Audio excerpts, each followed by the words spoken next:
ಕನ್ನಡ ಮತ್ತು ಸಂಸ್ಕೃತಿ ಇಲಾಖೆ ಬೆಂಗಳೂರಿನ ರವೀಂದ್ರ ಕಲಾಕ್ಷೇತ್ರದಲ್ಲಿ ಆಯೋಜಿಸಿದ 70ನೇ ಕರ್ನಾಟಕ ರಾಜ್ಯೋತ್ಸವವನ್ನು ಮುಖ್ಯಮಂತ್ರಿ ಸಿದ್ದರಾಮಯ್ಯ ಅವರು ಉದ್ಘಾಟಿಸಿ ವಿವಿಧ ಕ್ಷೇತ್ರಗಳಲ್ಲಿ ಅನನ್ಯ ಸೇವೆ ಸಲ್ಲಿಸಿದ ನಾಡಿನ 70 ಮಂದಿ ಸಾಧಕರಿಗೆ ರಾಜ್ಯೋತ್ಸವ ಪ್ರಶಸ್ತಿ ನೀಡಿ ಗೌರವಿಸಿದರು.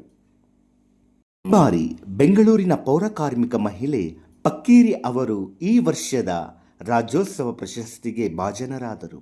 ಶ್ರಮಜೀವಿ ಪಕ್ಕೀರಿ ಅವರಿಗೆ ಸಮುದಾಯದ ವತಿಯಿಂದ ಮತ್ತು ಬಂಧು ಬಳಗದವರಿಂದ ಹೃತ್ಪೂರ್ವಕ ಅಭಿನಂದನೆಗಳು.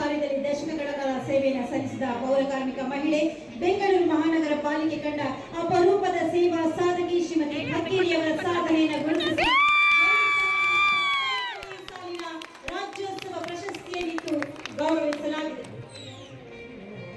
ಅವರ ಸಾಧನೆಗೆ ಮತ್ತಷ್ಟು ಚಪ್ಪಾಳಿಗಳು ಬರಲಿ.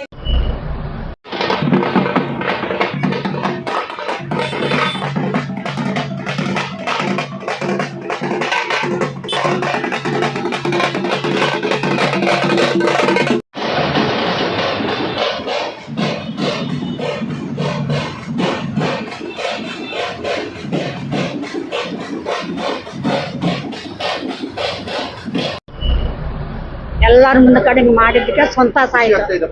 ಖುಷಿ ಆಯ್ತದೆ, ಖುಷಿ ಆಯ್ತದೆ. ಕಷ್ಟಪಟ್ಟಿದ್ದಕ್ಕೆ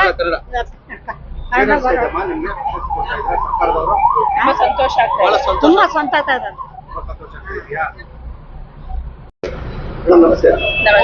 ಮೇಡಮ್, ಈ ಬಾರಿ ಪೌರ ಕಾರ್ಮಿಕರನ್ನು ಗುರುತಿಸಿ ರಾಜ್ಯೋತ್ಸವ ಪ್ರಶಸ್ತಿ ಕೊಡ್ತಾ ಇದ್ದಾರೆ, ಬಗ್ಗೆ ನಮ್ಮ ಪ್ರತಿಕ್ರಿಯೆ? ಹೌದು, ಎಲ್ಲರಿಗೂ 70ನೇ ವರ್ಷದ ಕನ್ನಡ ರಾಜ್ಯೋತ್ಸವದ ಶುಭಾಶಯಗಳನ್ನ ಹೇಳಕ್ ಇಷ್ಟಪಡ್ತೀನಿ. ಖಂಡಿತವಾಗಿ ಪಕ್ಕೀರಿ ಅವರು ನಮ್ಮ ಅತ್ತೆಯವರಾಗಬೇಕು. ಅವರು ಈ ಒಂದು BBMPಯಲ್ಲಿ ಹಿಂದೆ ಏನು ಪೌರ ಕಾರ್ಮಿಕರಾಗಿ ಸುಮಾರು ವರ್ಷಗಳ ಕಾಲ ಸೇವೆ ಸಲ್ಲಿಸಿದ್ದಾರೆ. ಬಹಳ ಕಷ್ಟಪಟ್ಟು ನಗರದ ಜನಗಳ ಸ್ವಚ್ಛತೆಯನ್ನು ಕಾಪಾಡುವಲ್ಲಿ ಅವರು ಕೂಡ ಪ್ರಮುಖ ಪಾತ್ರ ವಹಿಸ್ತಾರೆ. ನಮ್ಮ ಎಲ್ಲ ಪೌರ ಕಾರ್ಮಿಕರನ್ನ ನಾವು ಹೆಲ್ತ್ ಗಾರ್ಡ್ಸ್ ಅಂದ್ರೆ ತಪ್ಪಾಗ್ಲಾರ್ದು. ಅವರೆಲ್ಲರನ್ನು ಬಹಳ ನಮ್ಮ ಆರೋಗ್ಯವನ್ನು ಕಾಪಾಡೋದಕ್ಕೆ ಬಹಳಷ್ಟು ಸ್ವಚ್ಛತೆಯನ್ನು ಕಾಪಾಡ್ತಾರೆ. ಅಂಥವನ್ನು ಸಹ ಸರ್ಕಾರ ಈ ವರ್ಷದಲ್ಲಿ ಅವ್ರನ್ನ ಗುರುತಿಸಿ, ಅವರ ಸೇವೆಯನ್ನು ಗುರುತಿಸಿ ಈ ದಿನ ಅವ್ರಿಗೆ ಸನ್ಮಾನ ಮಾಡ್ತಾ ಇದ್ದಾರೆ. ಅದು ತುಂಬಾ ದೊಡ್ಡ ವಿಷಯ ಮತ್ತೆ ಸಂತೋಷಕರವಾದ ವಿಷಯ ಅಂತ ನಾನು ಹೇಳಕ್ ಇಷ್ಟಪಡ್ತೀನಿ ಸರ್.